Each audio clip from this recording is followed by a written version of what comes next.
call me Mystic Mike because I predict these things.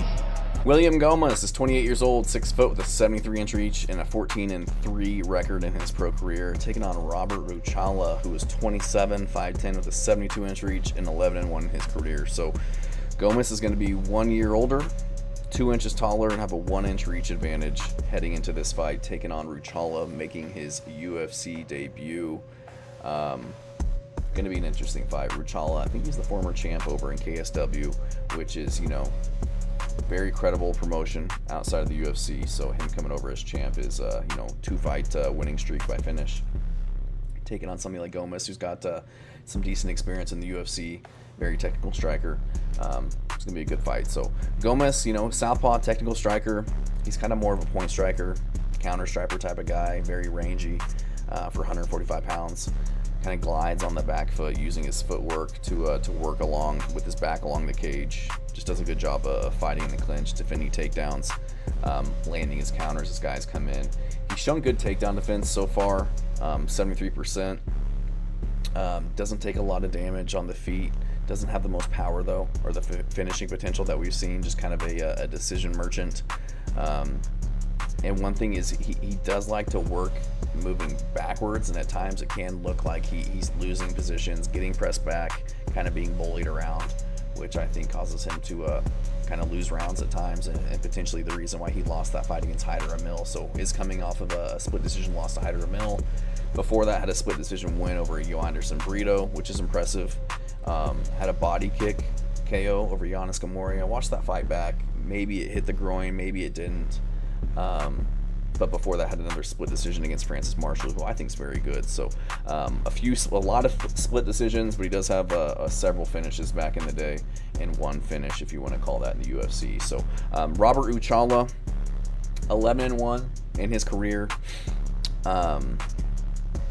I'm gonna be honest. I was watching some of this guy's fights back, and I'm just like, how is this dude 11-1, and how is he a former champ of KSW? I just think he's kind of awkward. I think he's kind of sloppy at times, with his striking. Has very kind of forced takedown attempts, just not very, technical looking takedown attempts or timed very well. I would see him like throwing kicks and like falling over, or, like losing balance, getting pressed back against the cage a lot.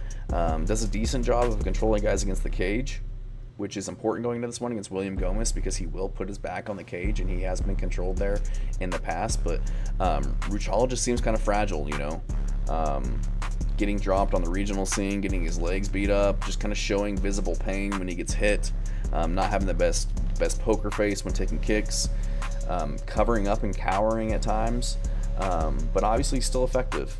He's 11-1. He's finding a way to win. And, we do have the Duplessis of the UFC where they are awkward, but they find a way to win unless they're fighting Khamzat Chimaev. But his only loss was to Saladin Parnassi, where again he kind of crumbled and just covered up in that fight. It wasn't a great look on the ground, but again, Saladin Parnassi, 17-1 at the time, now 21-2, so not a terrible loss to have on your record. But I just think Gomis got the UFC experience,